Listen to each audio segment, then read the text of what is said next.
Friday morning, my veterinary technician Mari and I piled into the office F-150 truck and drove to our first appointment of the day. 72 Chestnut Lane turned out to be an older farmhouse-style home on an acre of land that bordered the state park. Mature elms created a canopy over the front walkway, lined by low-lying junipers and daylilies.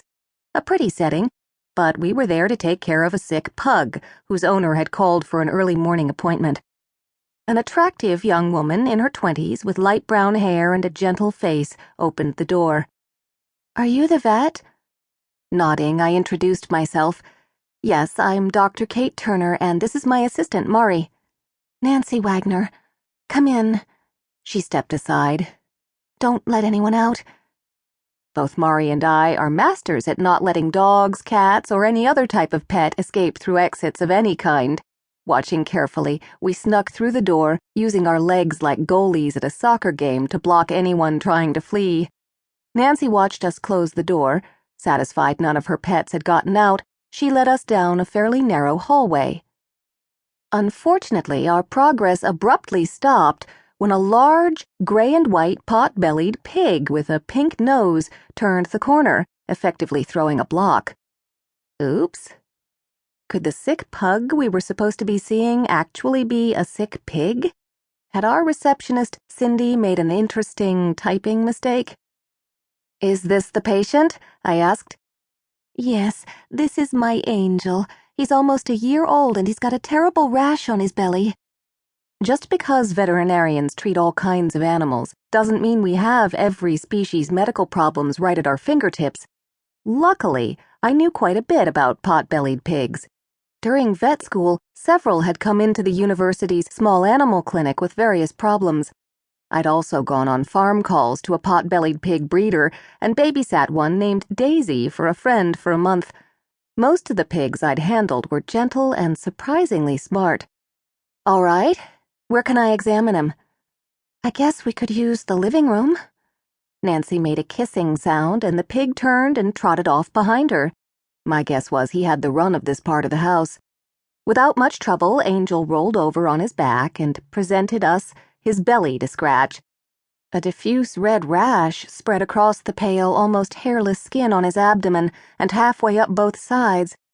The lack of any raised, diamond-shaped lesions or pustules quickly ruled out some of the bad pig diseases, which left anything from fungal to contact dermatitis to a million other things. To be certain, I took several skin scrapings, which Angel seemed to enjoy. "Is he healthy otherwise? How is his appetite?" "Perfectly normal." Maybe this was a husbandry problem, having to do with diet or his environment. Mari, Nancy, and I sat on the wooden floor. Angel loved having his belly rubbed and grunted with pleasure. I listened to his heart and lungs and continued my exam. "What are you feeding him?"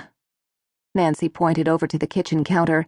"He gets his pig chow plus vegetables and fruits and some of what I eat every day. Then I let him root around in the yard outside." Since pigs are omnivores, which means they eat everything, it sounded like a fairly balanced diet. Except for the rash, he looked like a healthy piggy. Digging a little deeper, I questioned her further. "Did you spread any chemicals or fertilizers outside recently, or add any new plants or trees?" "Absolutely not. I'm very careful because of all my pets." Nancy sounded indignant. "What about his sleeping pen?" Since our animal patients can't talk to us, I found taking a detailed history is of huge importance. "Do you change the hay frequently? Is there any evidence of mouse or rat infiltration in his stall?" Skin lesions could be a result of moldy hay or damp, unsanitary conditions. His concerned owner continued to stroke Angel's belly. "I'm sure everything is fine. I don't have any skin problems." Not sure if she understood, I tried to reassure her.